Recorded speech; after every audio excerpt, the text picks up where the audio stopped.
Hi, this is a multi-part series where we try to develop a secure Java web app connected to a relational database and try to deploy it to various cloud providers. In the previous session we've added Spring Security to our project with the intention of letting our users log into our site via their username and password. In this session we'd like to add the ability for our users to sign in via their Google or GitHub accounts. To add the ability for our users to sign in via their Google and GitHub accounts, we'll need to use Spring Security OAuth2 client support. Let's go to the Spring Initializer and add OAuth2 client support to our app. We'll explore the newly generated POM XML, copy it, and replace the existing POM XML in our app. We'll reload the project so the new dependency gets pulled in. OAuth2 login feature from OAuth2 client will enable our users to log into our application by using their existing accounts, such as accounts from GitHub or Google. OAuth2 login feature in Spring Security OAuth2 client is implemented by using authorization code grant, as specified in OAuth2 protocol. What you'll find is that Spring Security OAuth2 support closely matches naming used in OAuth2 and OpenID Connect protocols. So if you don't understand the protocols, a lot of things in OAuth2 Spring Security support won't make sense either. To use basic OAuth2 login functionality in Spring Security, to be honest, you don't have to understand basics of OAuth2 and OpenID Connect protocols.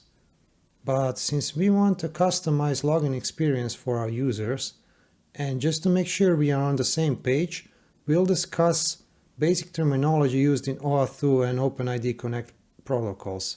For instance, what does authorization code grant even mean? Let's discuss what's the problem the industry had in the early 2000s to realize why there was a need for a protocol in the first place. Suppose you have a service that users could sign into, and naturally by using your platform, users would generate a lot of user data. It's not hard to imagine that there might be an innovative way the data could be used that you didn't think of yet. So you want to grant access for third-party apps to discover these use cases. How do you allow user data to be accessible to third-party apps without requiring a user to input the username and passwords into applications you have no security guarantees for? As a platform owner, you went through all this trouble to make sure you gain user trust by keeping their sensitive data safe.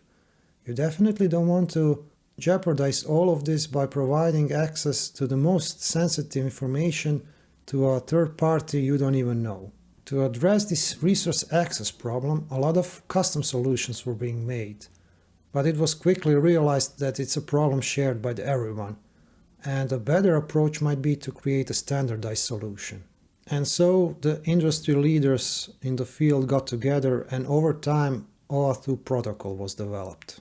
A good analogy what happens in OAuth2 protocol is what happens when you book a stay at a hotel. You are first greeted by the receptionist that checks your ID card, your payment information, and issues you a hotel room key. Once you've got a hold of your key, you are welcome to use your room. Notice that at this point in time, the door lock does not care about who you are, does not care about your identity. It only cares that you have a matching key for its lock. Hotel might also have another type of exclusive offering, the VIP package. Now, if you bought the VIP package, you'd be given access to the presidential suite, but you'd be also given access to the hotel pool and the hotel gym. And again, the same notion applies. If you want to enter the gym and the pool, it's enough to swipe your gold card. Your identity does not matter at this point in time. In the language of the OAuth2 protocol, the receptionist is the authorization server, your key is the access token, and the hotel facilities are the resources. Let's get back to our web app example and try to connect entities used in our use case with OAuth2 protocol terms. We have a user in OAuth2 protocol, it's called resource owner, using his device, user agent, to access and use some external service. In our case, Google and GitHub. In OAuth2 protocol terminology, this is considered to be a resource server. And in our hotel analogy, this would be a hotel room, a gym, or a pool. Our web app now wants to gain access to the resources. In OAuth2 protocol terms, this is considered to be a client. And in a hotel analogy, this would be a hotel guest. To gain access to the resources, our web app first needs to be authorized by the hotel receptionist. In OAuth2 terms, this is considered to be an authorization server. OAuth2 protocol allows authorization and resource server to be different entities. But in our case of signing in via Google and GitHub, they'll be just different parts of the same organization. In our hotel analogy, hotel reception, hotel gym, rooms and pool are just different parts of the same entity. Notice one more thing. Authorization server needs to know about our client, just as the receptionist needs to know about the guest. In our web app example, this will be done by registering our web app with the authorization server. As a result, we'll be given a client ID and a client secret. Let's go through the communication sequence that will happen in our example. First, the user will come to our web app and say, "Yeah, I'd like to use this great app. Please let me sign in via Google or GitHub." Then our web app will respond, "Okay, please go to authorization server to grant me access." After that, the user will be redirected to authorization server. And after he proves his identity, he will be presented with a consent screen that he'll need to confirm. After our web app has been given authority by the user, the authorization server will respond with, "Here's a temporary authorization code. Please use this to get the access token." Our web app then needs to send temporary authorization code, the client secret we've been given during the registration process, and request access token from the authorization server. When the authorization server checks the validity of our client ID, client secret, and the temporary authorization code, we'll be given the access token. You'll notice that in this communication diagram, two different colors are being used, and that is by intention, because OAuth2 protocol differentiates two different communication channels. Communication that includes the user is being done in what's called front channel, and we'll be able to track it as a series of redirects in a user browser. Whereas the communication that's being done with our web app and between resource and authorization server is being done in what's called the back channel. Notice that in our web app example and in our hotel analogy, while we were accessing the resource, we didn't care about the user identity. But there are situations where you certainly might care. In fact, it might be crucial. This is where OpenID Connect protocol comes into play, which is a thin layer that sits on top of the OAuth2 protocol and adds functionality to get the login and profile information about the user. In our hotel analogy, OAuth2 protocol would grant us the room key, but OpenID would also add a badge with our name on it. OpenID Connect will use the same communication protocol as OAuth2 that we've been discussing. The difference is, when we request access to user data, we'll also request to know who the user is. In order to be given access to the user identity as well as the user data, additional scope of OpenID needs to be requested. And scopes in OAuth2 protocol terminology are just granular permission our client wants, and they need to be verified by allowing consent. So how do we gain access to user identity? That happens in the response from authorization server, where besides access token, we also get an ID token. In the ID token, we should get claims about the user. Protocol itself doesn't say anything about how the ID token should look like, but one popular implementation is JSON Web Token.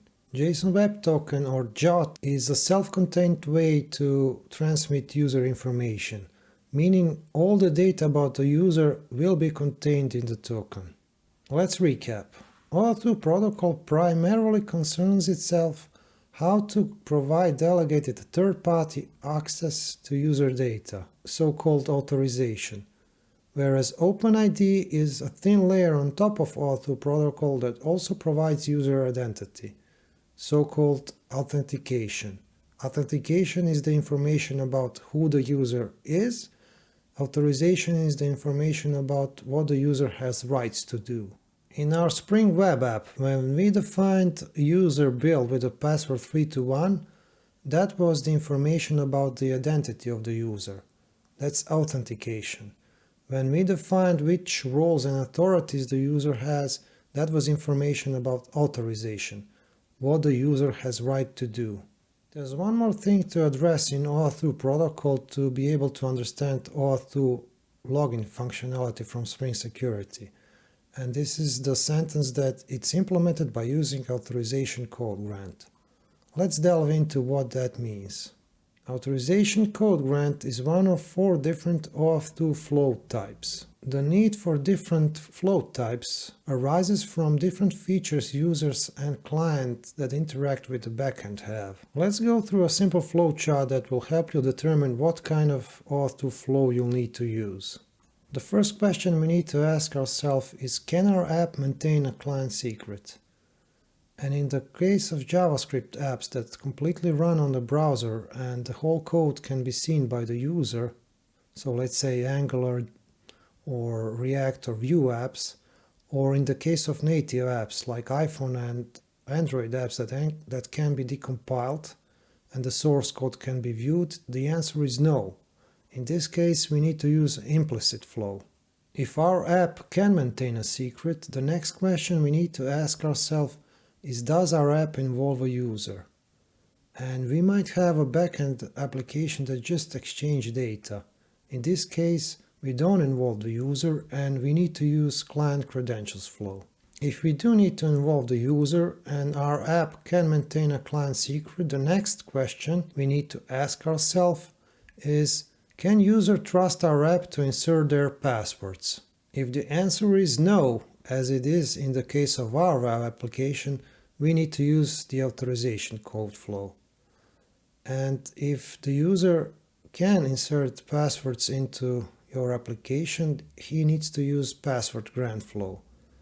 This kind of flow is generally avoided because the whole point of OAuth2 protocol was to user not to insert their passwords in the third-party apps.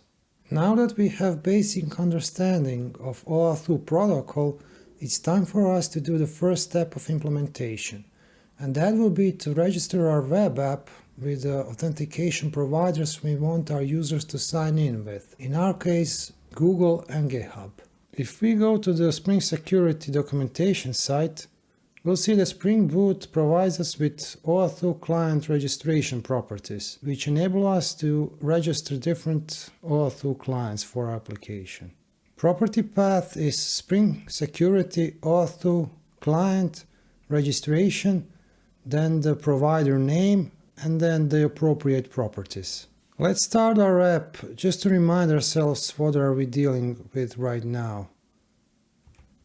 If we go back to localhost 8080, we are presented with a sign-in form, and we can log in with Bob1234, let's say. Let's go back to our application and open application.properties and add properties for OAuth2 client registration. We intend to let our user sign in via Google and GitHub, so we'll need 2 pairs of properties, and we'll acquire them by registering with the appropriate provider. If we restart our app now, we'll see that client ID is mandatory property. So let's just put something in there and restart again to see what happens. Let's get back to our application and refresh. We notice that the username password sign-in form is gone, and instead we are presented with a login screen that enables us to sign in with one of the 2 OAuth2 providers we configured. Login with OAuth2 is part of the same HTML page that Spring Boot provided that also contained username password sign-in form. Since we didn't have any security configuration specified, Spring Boot provided reasonable defaults with sign-in form.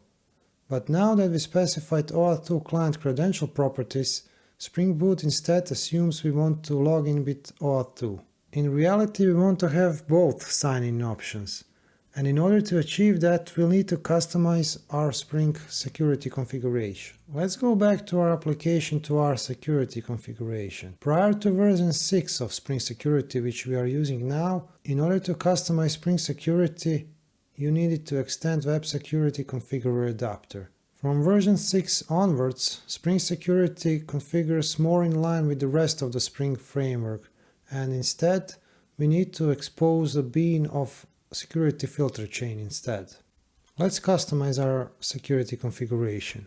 So we need to add a bean of type security filter chain.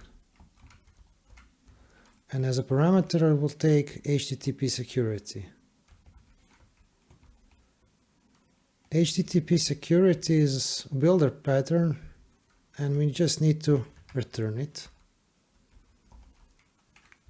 And also add exception to the method signature. To get to the baseline where we were, we need to enable form login and OAuth2 login. And also we need to authorize all HTTP requests, make them authenticated by default. That should give us a baseline we can further work with. Let's restart our app and see what changes we'll get. So if we refresh, success. This time we have form login as well as login with OAuth2. We've got both sign-in options because we specified both form login and OAuth2 login. We might add a third option or a fourth one as well. For instance, if we wanted to have HTTP basic. In case you were wondering, with defaults is just a method that does nothing.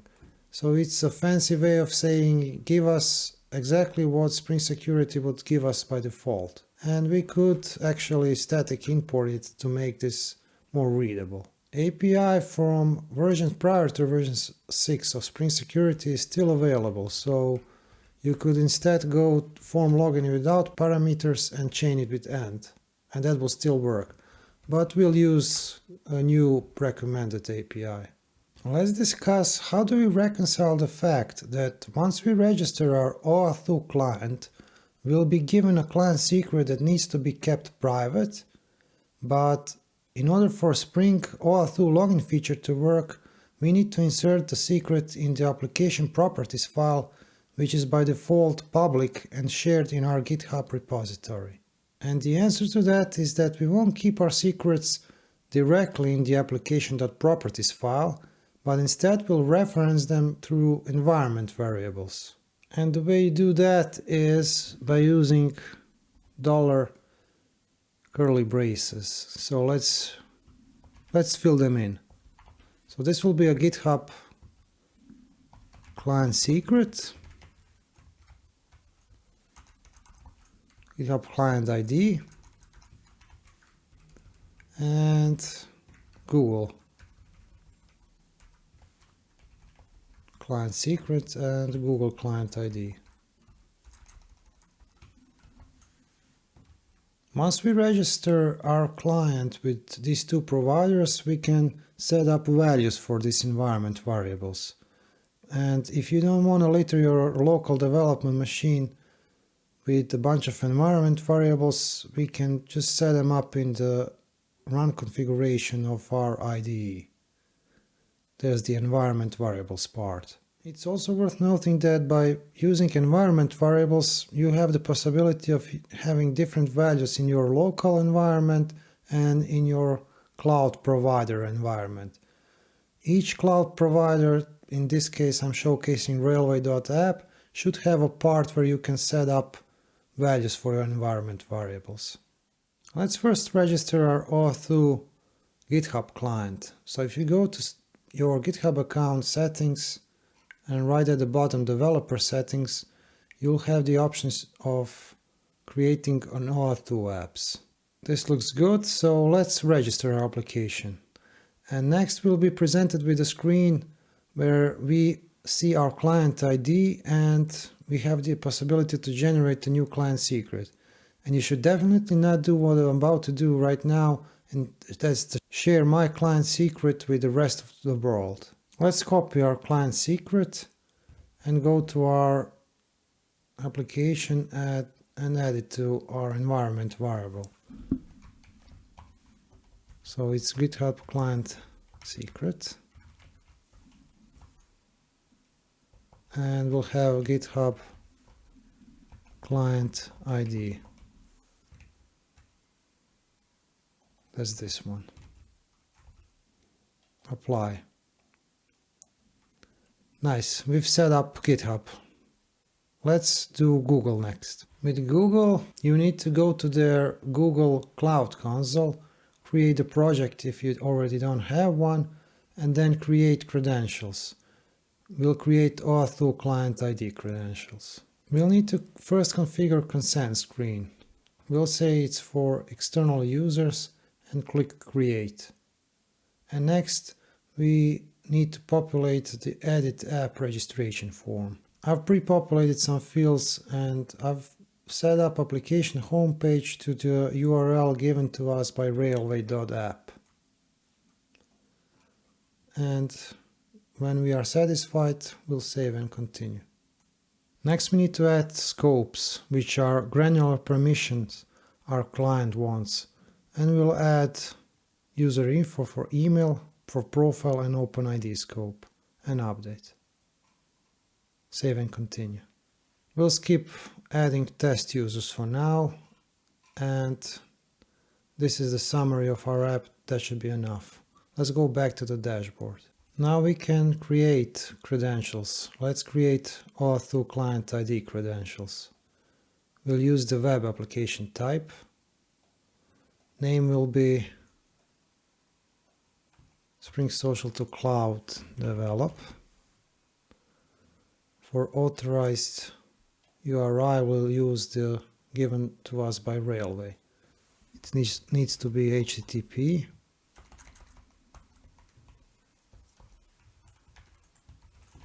And redirect URI is the same with login OAuth2 code Google, name of the provider.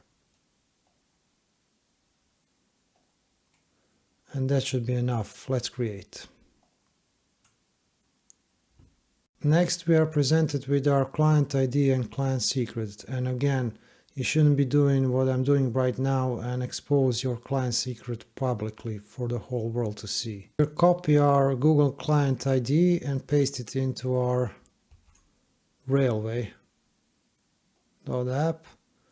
and do the same with Google client secret.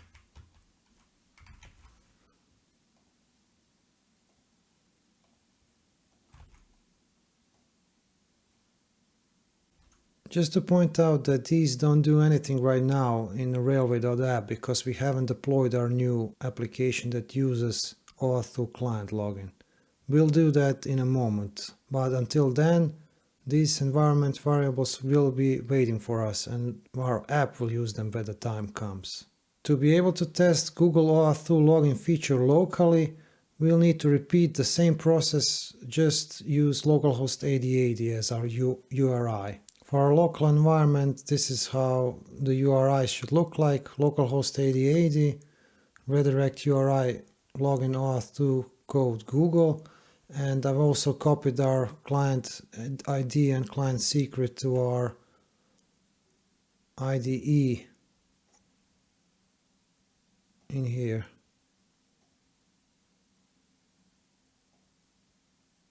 Some tools like Docker Compose, which we plan to use later in this project, are able to read environment variables from the .env file. And although application.properties doesn't offer that capability, it might be a good idea to create a file nevertheless, just to remind ourselves that the project needs additional setup. So let's add .env file to the root of our project. And we'll place our environment variables there. Since we'll be keeping secrets in this file, we definitely don't want it to be tracked by Git, so we need to change git ignore to exclude this file from being tracked. One thing we could also do is create .env.example file just for the other developers that might look at the project to be aware that there are environment variables the project needs. We won't put real values in there, just some dummy text. Unlike .env, we want the .env.example file to be tracked by Git, and we can check that by running git status. And indeed we see it is being tracked. We should be set. Let's try to restart our app and try to log in via GitHub. Let's go to our homepage, refresh, hit GitHub, and first we are presented with a login screen to try to identify ourselves. And after that we are presented with a consent screen to confirm that our app may read user data. We'll authorize our app. And there we go. We've successfully signed in via GitHub. And since we displayed info about the logged in user on our index page, we can see we are logged in with a user with a strange number for its name. That's the GitHub internal ID. We've been given authorities of OAuth2 user and scope read user, and we have a host of user attributes like login, avatar URL, etc. Let's try to sign in via Google. And by the way, the same way Spring Boot gives you default sign-in page, they also give you default logout page at /logout. I'm already logged in my Google account, so I should just click, and there we go, successful login via Google. And again, we are presented with the information about the logged in user.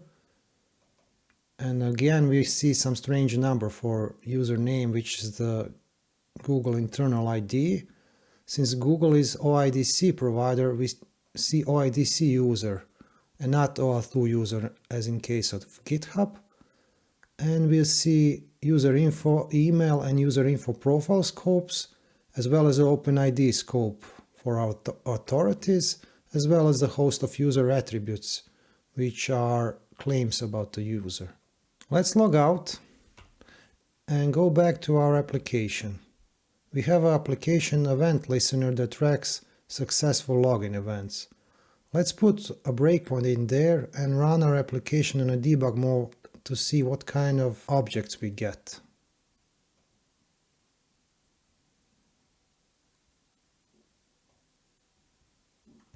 Let's try to sign in again via Google. So let's have a look at what kind of authentication we've got. So we've got something called OAuth2 login authentication token.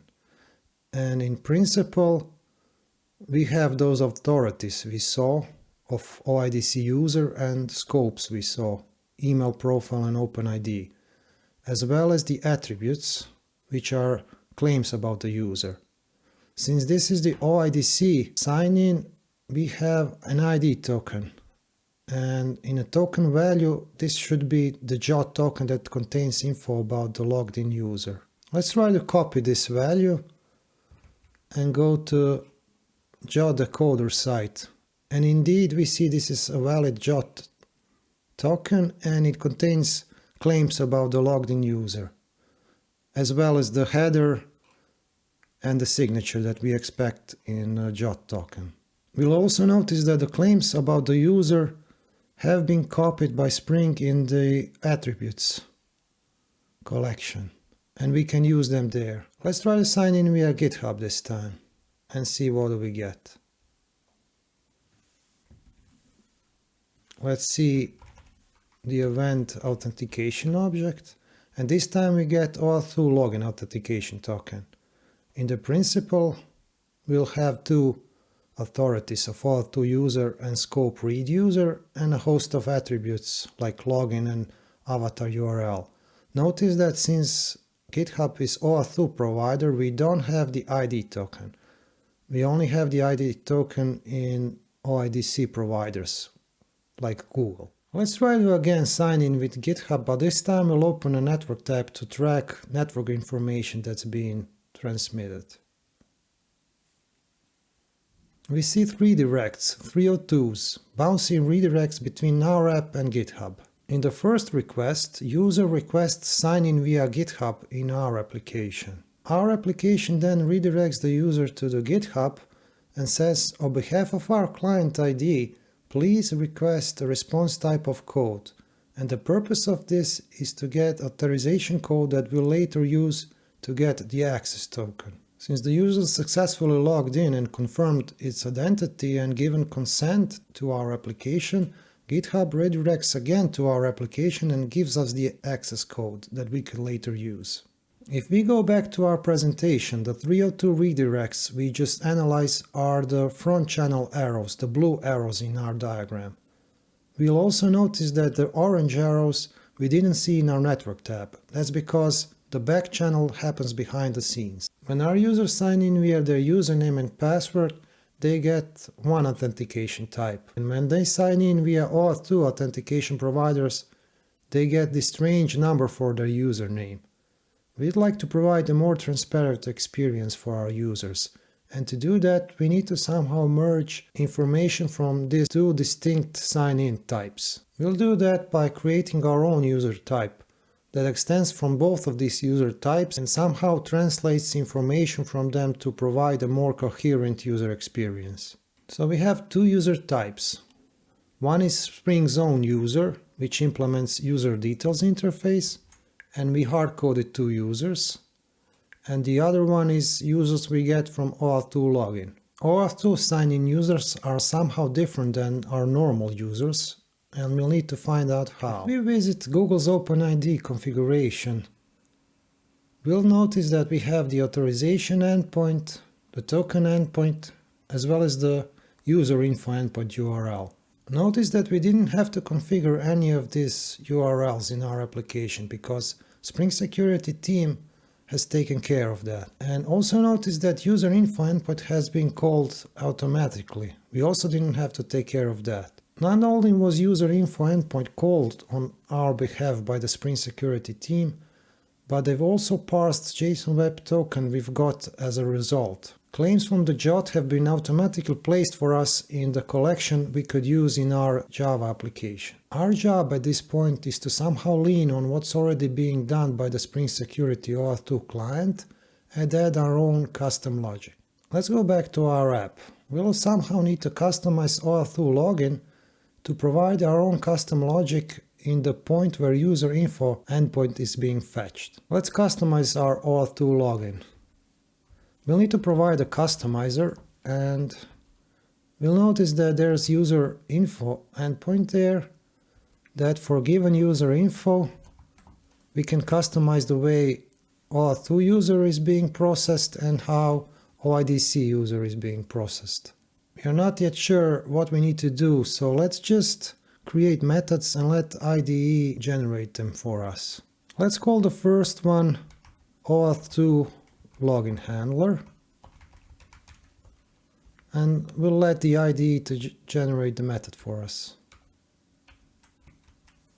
Let's call the second one OIDC login handler, and we'll do the same thing. Let's explore what we need to do. The first method needs to take OAuth2 user request and return OAuth2 user. Let's see what that is. That's an interface that extends OAuth2 authenticated principle. And if we have a look at that interface, it needs to implement getAttribute, getAttributes, and getAuthorities method. Let's see what the second method does.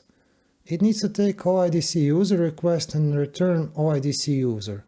Let's see what that is. It's an interface that extends OAuth2 user, which is to be expected because OIDC protocol is just a thin layer above OAuth2 protocol, and we see that Spring class hierarchy closely resembles that. And just like protocol, OIDC user from Spring Security extends OAuth2 user and gives everything OAuth2 user does, but provides additional methods about identity of the logged in user. Our custom user will then have to implement OIDC user because we provide sign-in with both OIDC and OAuth2 protocol, as well as the user detail interface.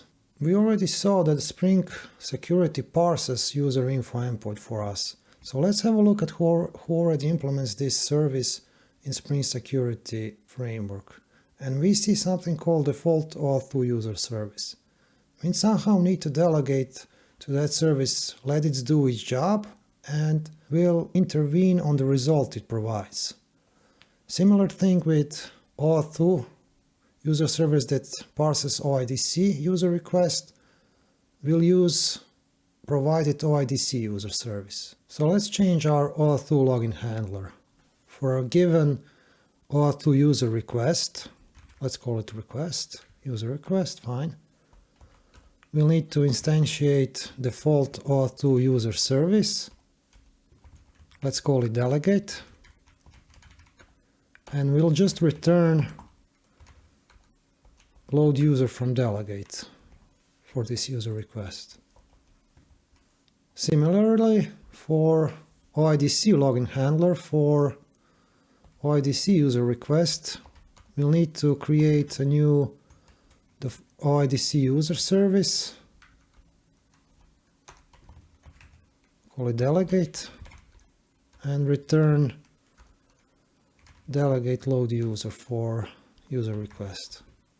These implementations provide nothing new, but will give us the opportunity to intervene here and create and return our own custom user that will be based on OAuth2 user Spring Security framework created for us. Let's create our own custom user, and since Spring Security framework already has a user class, we'll call our custom user app user to avoid confusion.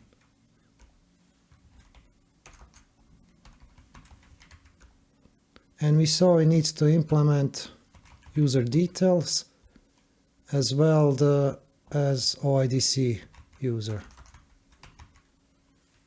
interface. So let's implement methods. Let's add custom fields for our app user. We'll need string username,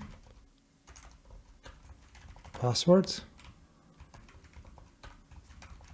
We also need user ID. We saw GitHub and Google provided some custom number there. We'll also add email. And we'll try to get user's picture, so image URL. So Google might have a real username, so we'll add that field as well.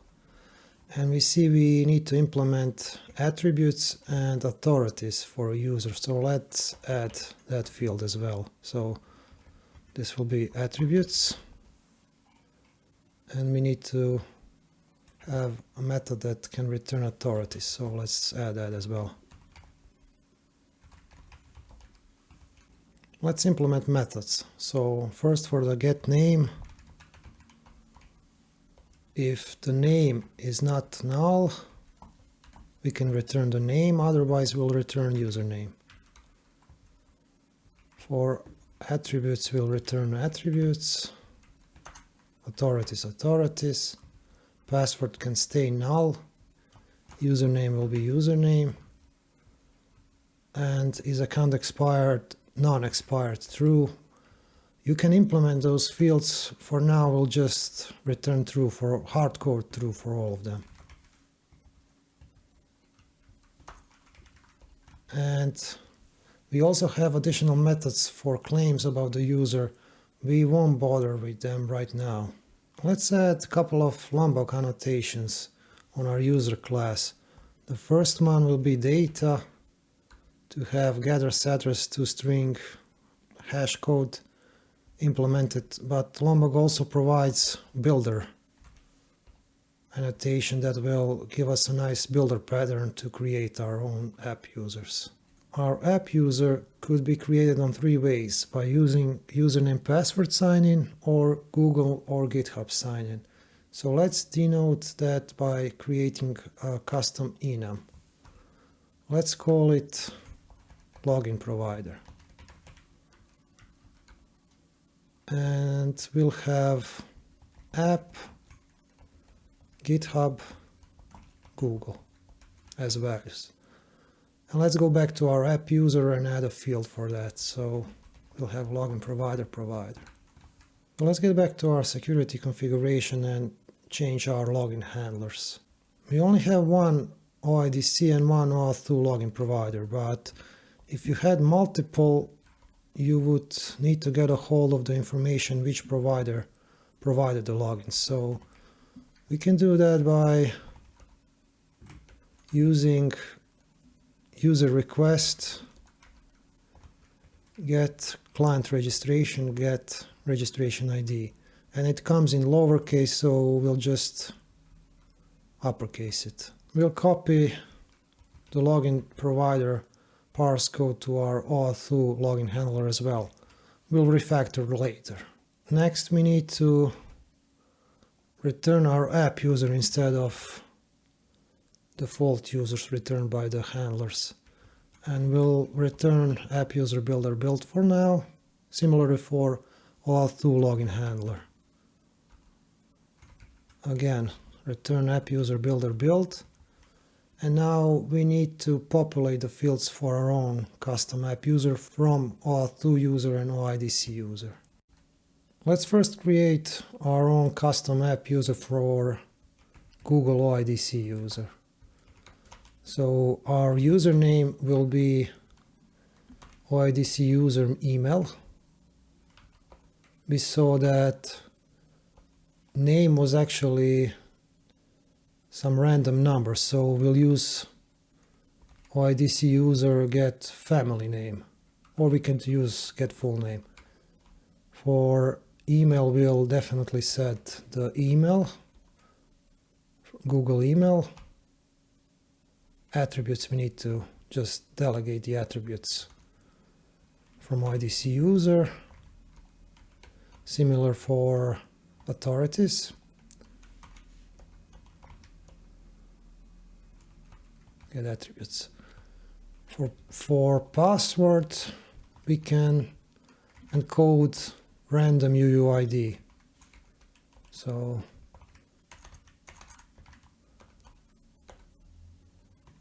and we also have the user ID field. We saw that OIDC user has this random number in get name, so we'll use that.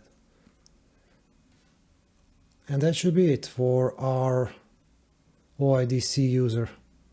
There's actually one more thing, and that's the image for user's avatar, and we can get that from attributes.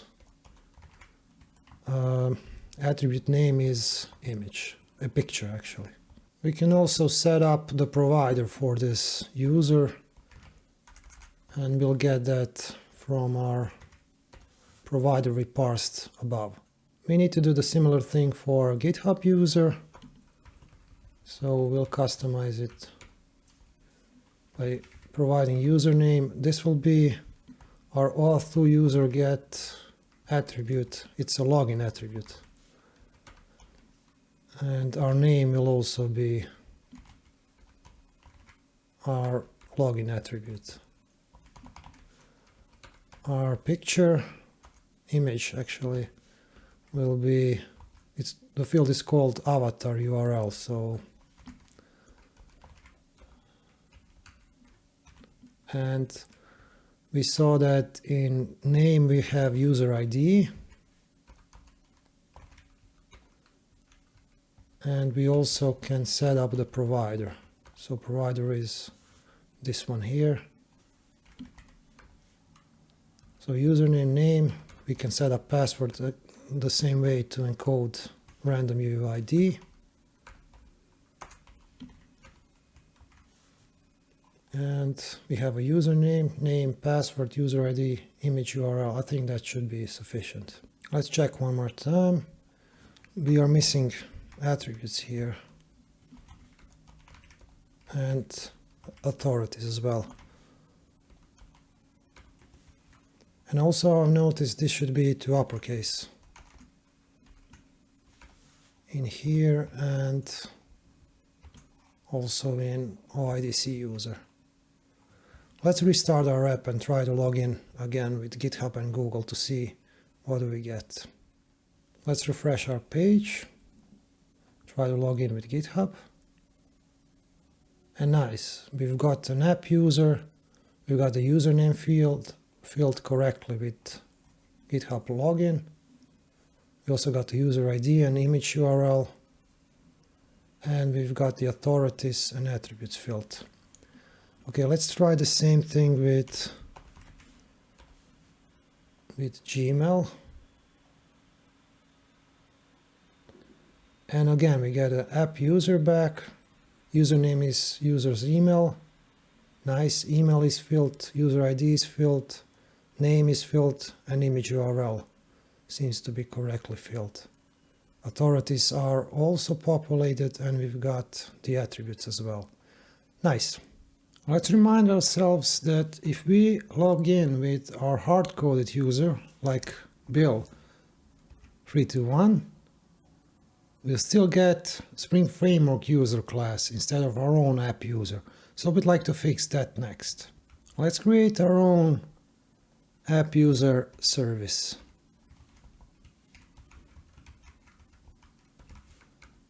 Which will be service, and it can be Lombok value. We'll need to have field for password encoder and some temporary field for our app users. We'll put it in a map.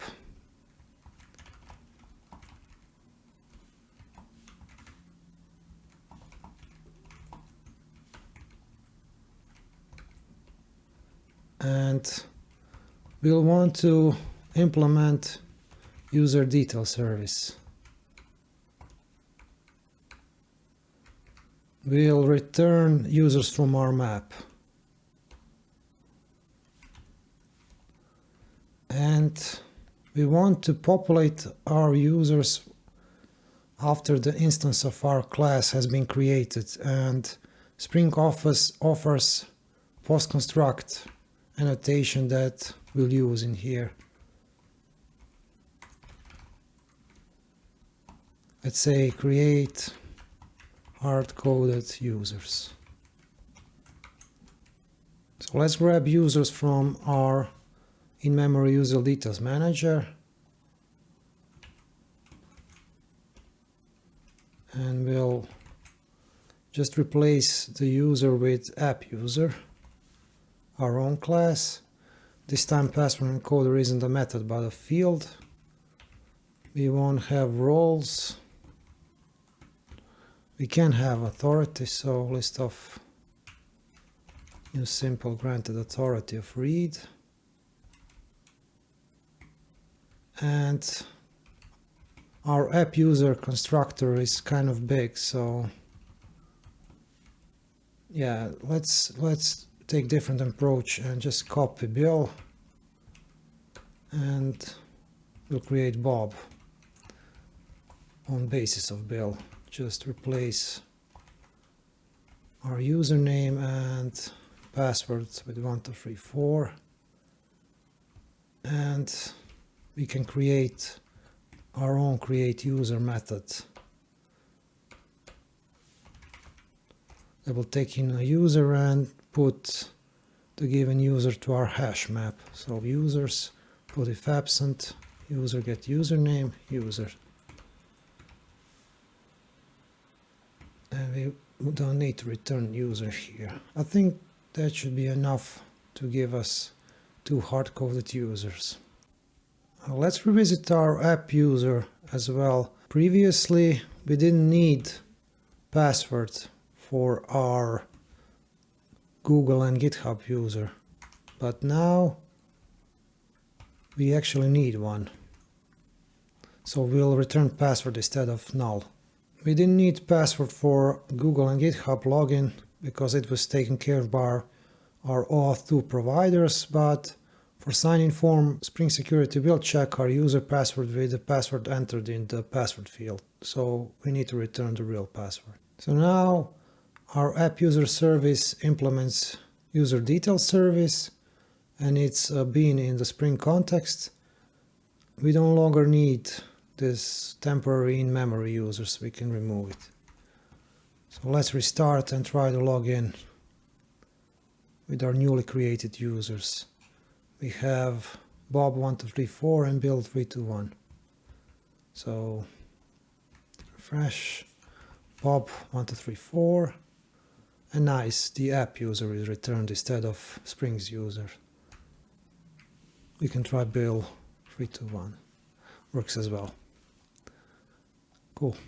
Let's do a little bit of refactoring and remove our login handlers also to app user service.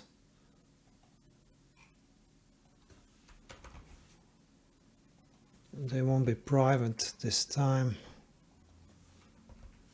And password encoder is field.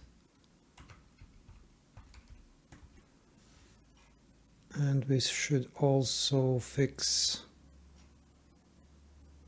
this method. We'll import, we'll auto-wire actually up our app user service. And our handlers will be a call from that service. We also have a little bit of code repetition in method that parses our login provider. So we might as well extract method and use it in our both cases. It doesn't have to be static. Okay, the code is cleaner now. Okay, let's quickly commit our code and push it to our develop branch so we can test it on the Railway.app. I've set up Google and GitHub client ID and client secret for this develop environment, and new deployment has kicked in. So we'll just wait a couple of seconds and try to log in.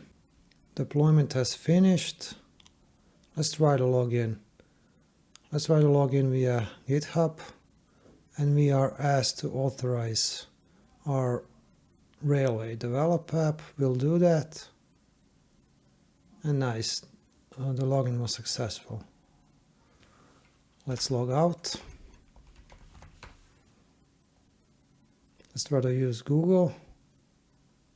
We are already signed in, and again, login was successful. Let's try to use our Bob1234. Nice.